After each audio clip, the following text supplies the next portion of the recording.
Hello, this is Sonja from My Happy Space. Welcome back at my channel. Today I'm continuing with my journey in my Come Away with Me Beloved, the devotion I wrote. As I said before, if you want to pick up this devotion, I will link a video up here at the top. So watch the video, follow the instructions, basically to subscribe to my channel and send me an email so I can send you this printable free of charge. It's all about the Song of Solomon. So I'm not going to talk too much about it because the poor people who has gone on this journey with me probably knows everything by heart. So if you want to really pick up the devotion, go and watch that video. So today we are busy with our second last entry, and it is called My Beloved Turned and Is Gone. So as we know, we've gone on the journey with this bride in the Song of Solomon, who's numerous times been sort of reluctant, doesn't take her bridegroom up on his invitation to come away with her. And last time he was asking her to open the door for him, and she was reluctant. She had excuses. Oh, my feet is going to be soiled. I need to put my garment on. And today we get to the point that when she got to the door, eventually her beloved was gone. And then, yeah, I'll talk a little bit more about the devotion. But what I'm going to do is at the end, the prompt is that you need to write a love letter or a poem to God to tell him, to sing his attributes. And I'll tell you now later why we need to do that when we go through when I talk a little bit about the prompt or the scripture today. So what I've done is I've just printed some of the ephemera out of, which is also part of the devotion, which you get free of charge. And then I've done just basically Googled template of a scroll. So I'm just thinking of this bride, which write her bridegroom a poem or a love letter to sing his attributes, just as I am going to now write a love letter or a praise letter to God, to sing his attributes, to remind myself how good he is, to fall back in love with him if I moved away from him. So yeah, as I said, it's very easy. I just I googled and say scroll template, and that's the first thing that came up, and I just copy and paste it on the Word document. And now I'm going to use that. I'm going to use some of these pattern papers to make a background. I'm going to layer it. And then I'm going to put the scroll on there with my love letter and maybe one of the goals. I'm going to use that also. So yeah, it's going to be a fairly simple entry. I just wanted to put this down, actually sit down and write a love letter to God.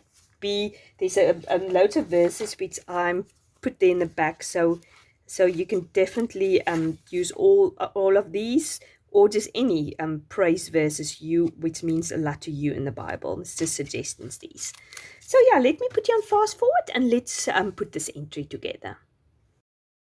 Okay, I've got all my pattern papers ready, and the idea is that I'm going to sort of cut these pattern papers with my zigzag scissors from big to small. I'm going to put them on top of each other just to create a little bit of interest and make use of these pattern papers, which is part of the devotion. And while you watch me do that, I will talk a little bit about what we're going to look at today. But before I go, and I forgot to say that at the end, I didn't use the scroll, the big scroll. I had to reprint the scroll a little bit smaller because it was dominating the page and it looked a little bit out of place. So I'm concentrating today in Song of Solomon, chapter 5, verse 9 to 16, which the bride is singing the praises of her beloved. And I just want to talk a little bit before why I chose that. Is we see now for the second time that the bride has not taking the invitation of the bridegroom to spend time with him, because he had lots of excuses. She didn't want to had to put a gown on. Her feet were soiled. The first time she relatively didn't take so long to make use of the invitation, but this time when she got to the door, she was in despair and she thought, where has my beloved? My beloved is gone.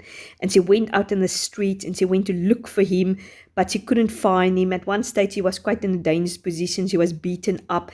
And this is the parallel I want to draw between us and this bride. The fact that the longer we stay away from the Lord, the longer we live in disobedience, the more difficult is it to get back to God from our side. God is always, or Jesus is always just a prayer away. If we seek him with our whole heart, we shall find him. Lord promised that to us. But it is always difficult if you've been removed from the Lord, in the sense that you live disobedient. It's just so difficult to make that first step. You almost feel like you're not worthy. The Lord will never forgive you. He never will accept you again. So yeah, that I think that is just the ironic thing. God is always willing to reach out to us. He's faithful to forgive our sins. When we seek Him with our whole heart, we will find Him. But from our perspective, the more we dwell in our sin, the more difficult it is to reach out to Him. So this is where this bride is finding herself. She yet again didn't take her bridegroom up on his invitation, and now she really needs to struggle. She seeks, she looks in the street, and to find him. Eventually she does find him, but it's interesting where she found him. She talks to the maidens, and they tell her, she tells the maidens about how wonderful her bridegroom is. She sings his praises, and that is where she's reminded, where she can find her bridegroom again, when she starts singing his praises and tell the other maidens about how wonderful her bridegroom is. And this is a secret for us also. If we want to stay close to our bridegroom, and we want to stay connected to him, is to sing his praises, to tell other people about him, to remind ourselves the whole time how good and wonderful he is, to wash ourselves with the word of God. The Psalms is such a good book to actually do that. There's so many Psalms of David that he sings God's praises, to read those and just write down. That's why I wanted to write this love letter, or this reminder of how good God is, his faithfulness, and just write these verses down to remind myself, because that is where you find your bridegroom at the end, when you lost him, to go back to that first love, that praises. When you first get married, you can't stop talking about your husband, how wonderful he is and what he does for you. And as the years goes by, you often forget about it, and then you must remind yourself, why I got married to my husband?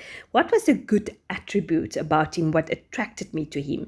And push those negatives or the disappointments out of your mind. The same when we have this love relationship with Jesus, to remind ourselves of his goodness. And he's got so much more, more better attributes. He's perfect. He will never disappoint us. He will never fail us. Not sometimes our worldly relationships will disappoint us. They will fail us. And but yet we have this perfect bridegroom, which is perfect in every way, and we sometimes neglect our relationship with him. So yeah, that is just sort of a gem. You can find this in this book, the fact that she praises her bridegroom, and that is when she found him again.